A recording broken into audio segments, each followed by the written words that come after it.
Good discussion about asylum seekers and offshore detention, the islands of Nauru and Manus Island.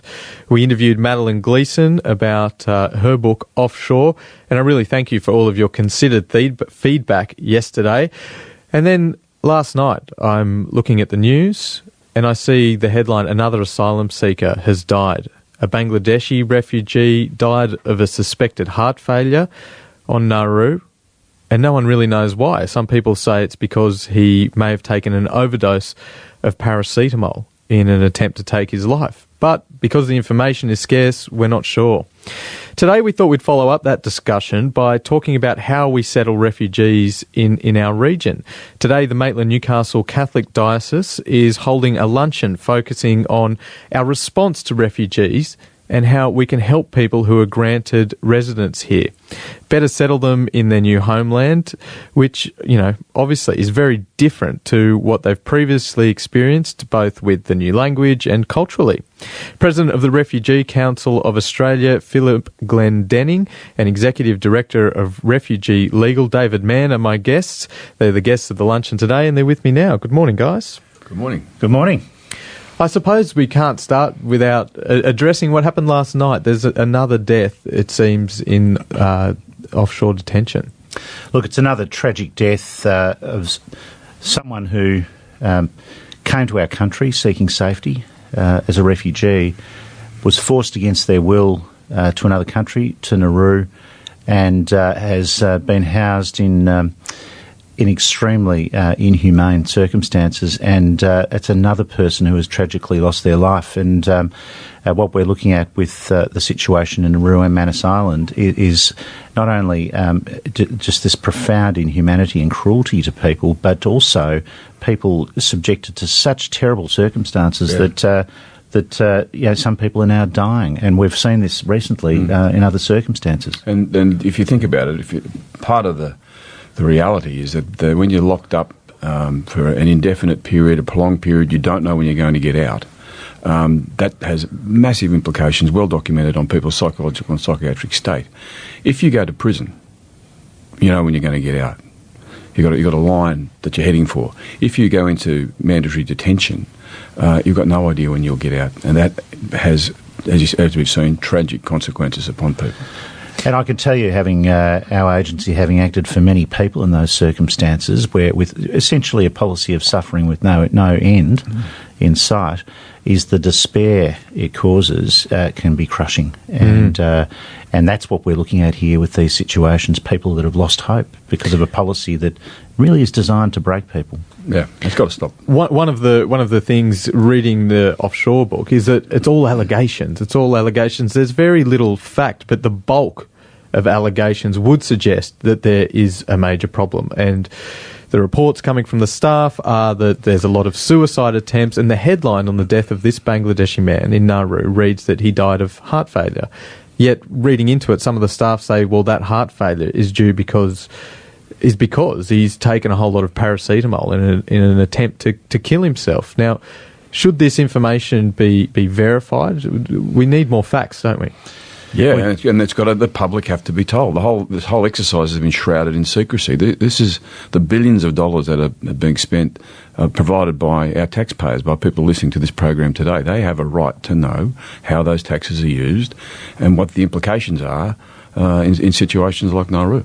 Absolutely. I mean, the policy in many respects, and I think it's well known now, has been designed to keep people out of sight and out of mind. And in doing that, it's been very hard to verify some of the precise facts. But one thing is incontrovertible. We now know, and the evidence is in, that the policy involves human warehousing of about 2,000 people currently on Nauru and Manus Island in circumstances which violate their fundamental rights and cause terrible harm. We know all of that, and there's just widespread, well-documented evidence by independent bodies, including the UN Refugee Agency, about what's going on there and what's happened.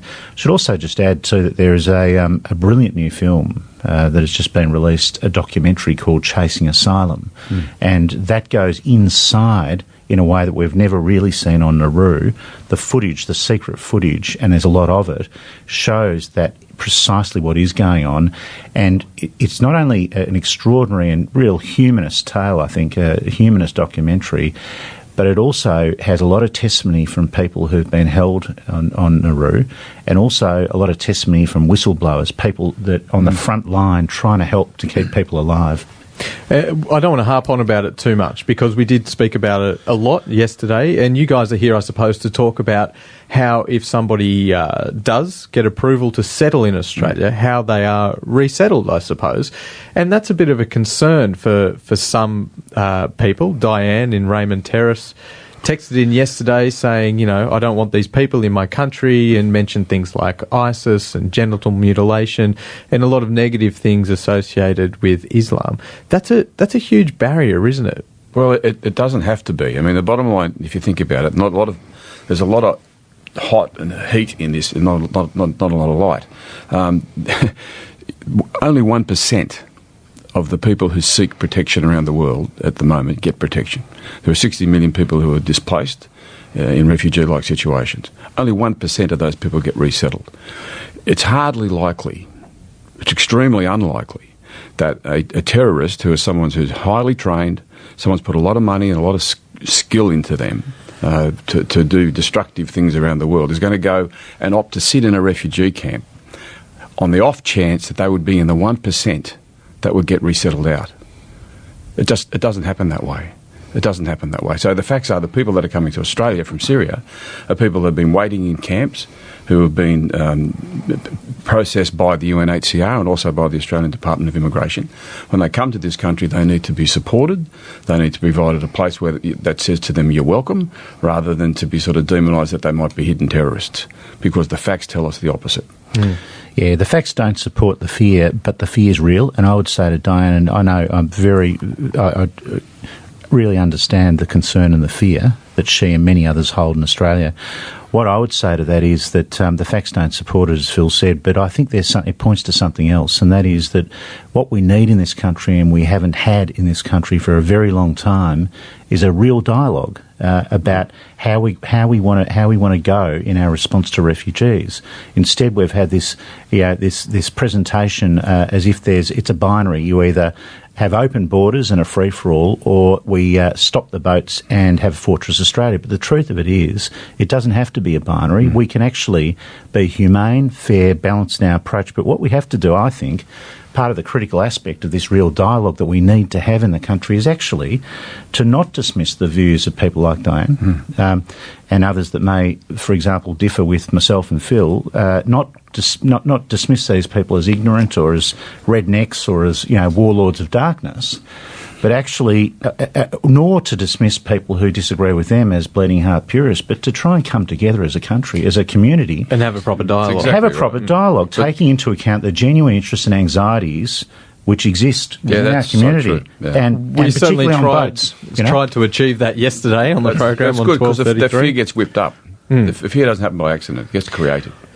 Well, speaking about having people, who are we taking at the moment? I mean, there's expected to be a lot of Syrians coming to our region here in the Hunter. We've had Afghan interpreters come recently. Who is Australia taking on at the moment? We're not letting anybody in from Manus Island or Nauru at the moment, are we? Not at the moment, No. They're out. Any boat people now are out, and they're locked out for good. So who's coming in? Even though we know that over the last 40 years, 81% of people who've come to Australia by boat are valid refugees.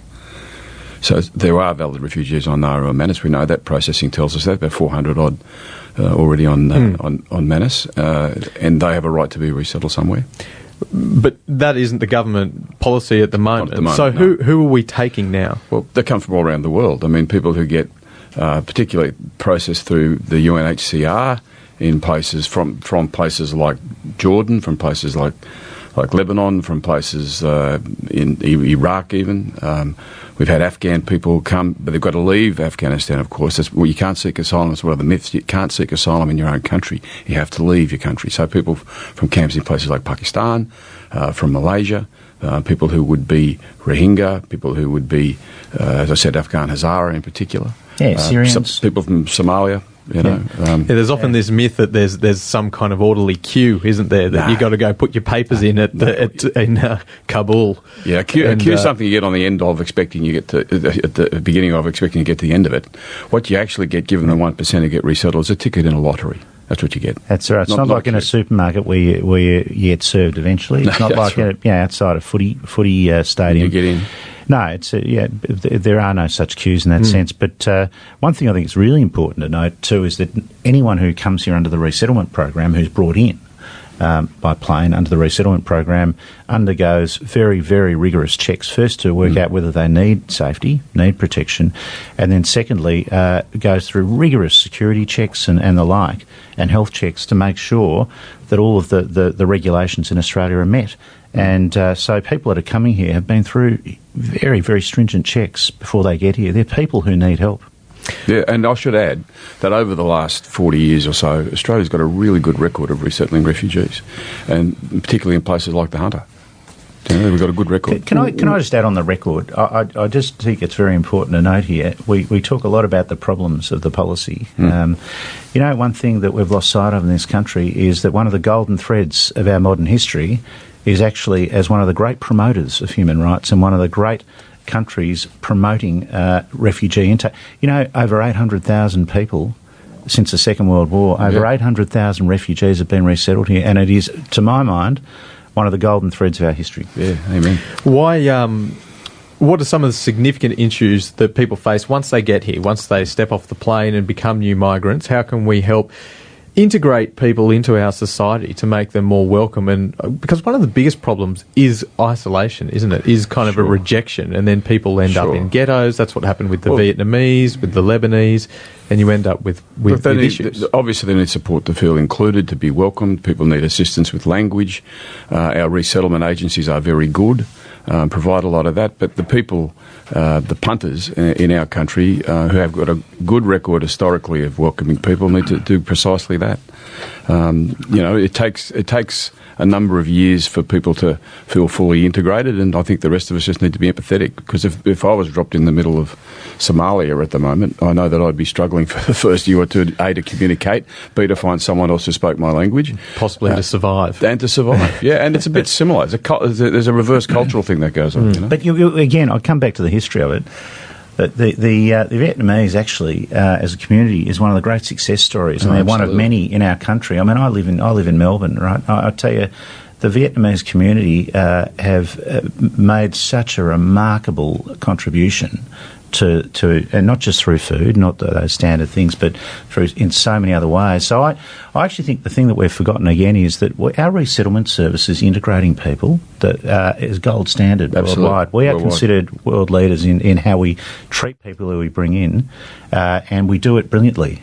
We should be proud of it as a country. We talk about boats all the time. What about talking about that issue, which is just we are bringing in people, we are integrating them, we are giving them opportunities. And one of the great things I think about it all is that it's not just about giving people a house, some shelter and some food, but actually ensuring that they can participate in the life of the country. And that means work. I think work is critical. That's been critical in building our nation. One of the bedrocks of our nation, migration and refugee resettlement. Yeah, I think that's what I was getting at. I was more specifically talking about the Vietnamese situation in Cabramatta at the time, and gangs which could have been blown out of proportion, but it was a certain issue of exclusion, I think. I don't think we should... A reaction to exclusion. Yeah, a reaction to... But I agree. I don't think we should confront the issue, because I don't think we should shirk it. I think we should confront it, and that is that it can be difficult for people brought from other countries, from war-torn countries.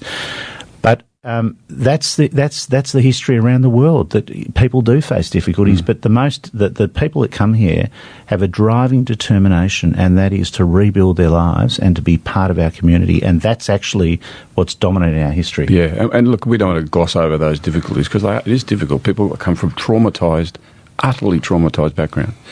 Yeah. If you look at the reality in a place like Aleppo or Homs in Syria, and I've just recently seen before and after shots, and there's just nothing left. People have lost family members. And the positive thing is they are outreaching to places like this so they can rebuild their lives, and they just need to be provided patience and support like people provided to Eastern Europeans in the 50s, like they did for the Vietnamese in the 70s, and provide them with the time and space to make that contribution that David's talking about, which history tells us they will make. And I think there might be a bit of a fear of the unknown as well. I mean, you mentioned Aleppo and Homs in Syria. I've actually been to those cities, and they were beautiful. This was 15 years ago, and they were amazing. They were incredible, and there was a society there, and it was buzzing, you know. You're dead right, and that's often forgotten in all of this. There is no going back for those people to those places because they don't exist in that state any longer. But I'll tell you one prediction. One of those young kids that's going to arrive here shortly from Syria, within 10 years, we're playing on the wing for the Knights at the Hunter Stadium.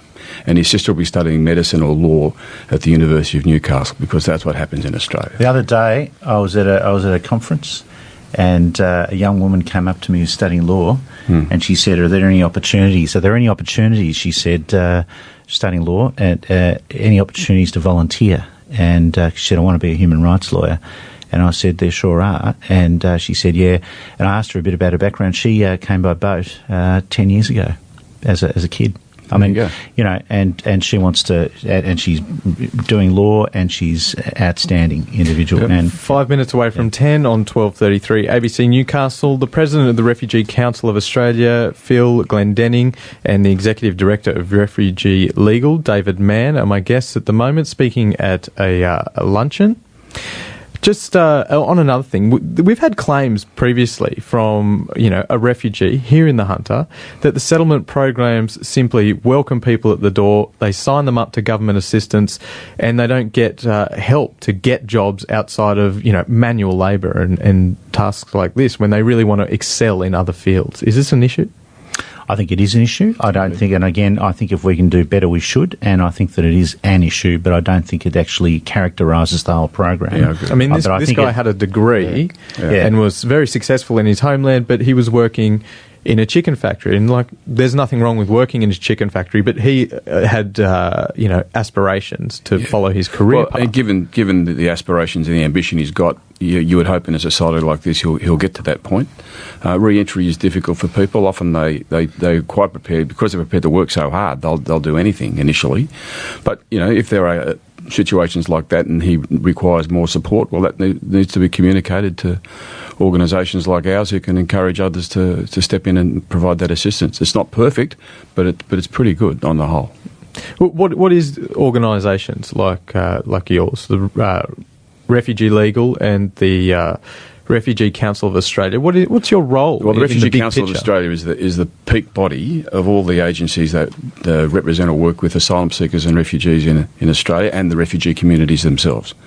And so the role of the council is to act as an advocate across to government and to the society, to work with the service delivery agencies to ensure that that's happening, and to provide assistance to them where that can be done. And we also provide support internationally to asylum seekers in Malaysia, Indonesia, and Thailand. Yeah, Refugee Legal is the largest provider of free legal assistance to asylum seekers, to refugees and migrants across Australia. So we help about 8,500 people a year for free, with all manner of issues in the law. But we also, as part of that, we also have a strategic approach. So we also are very involved in policy work and advocacy, but it's driven, and also legal education, and you're trying to inform the public well about what the facts are, because I think there is so much distortion of the facts, but it's all driven really by the client experience of the people we help, and ensuring, that the key here with our work is ensuring that no matter who you are or where you're from, that you get a fair go before the law in this country. Very briefly, I'm probably not leaving you enough time to answer this question, but the hot political football at the moment, well, it's not much of football because no one's kicking it, but is what to do with Manus Island and Nauru, and how to come up with another policy that isn't offshore detention. Do you have any thoughts on what should be done? Well, the first thing is, we both do, and I think and we were just talking about this again before we came in, and Phil and I have, over the years, had many discussions about this with colleagues, but the starting point is that it cannot go on like this, to have 2,000 innocent people, boys, girls, mums, dads, single men locked up, 2,000 people locked up in Manus Island and Nauru. It is unsustainable. It's unsustainable in legal, moral, financial, practical terms. But what do you do? Okay, what do you do? How do you stop the boats? The first thing you don't do is you don't spend billions of dollars of taxpayer money to create this suffering with no end. Okay? You use the billions of taxpayers' dollars to help people before they get in a boat initially, right? Now, is that in Indonesia? It would be in Indonesia, in Malaysia, and in the region. See, at the moment, there are 53,000 boats on the water in the region. They've been deflected from Australia, but they're still there. If we were to provide the billions of dollars we put into locking people up, into preventing people having to take that risk, then you would see the boats stop and you'd be able to protect people. That's very similar to what happened after Vietnam, when the leadership of Malcolm Fraser and Bill Hayden got their heads together. Different context, different time, not the same, but did that and acted before people got in a boat. They took away the need for people to get in a boat, and in an 8-year period, 2.1 million people resettled around the world. Yeah. Happened before, it can happen again. 177,000 people resettled to Australia during that period, the 70s and 80s, who didn't have to get on a boat because there was a plan in the region. To act before they get in the boat. Yep. Gentlemen, thanks very much for your time this morning. Thank you. Thank you. That's the President of the Refugee Council of Australia, Philip Glendenning, and the Executive Director of Refugee Legal, David Manne.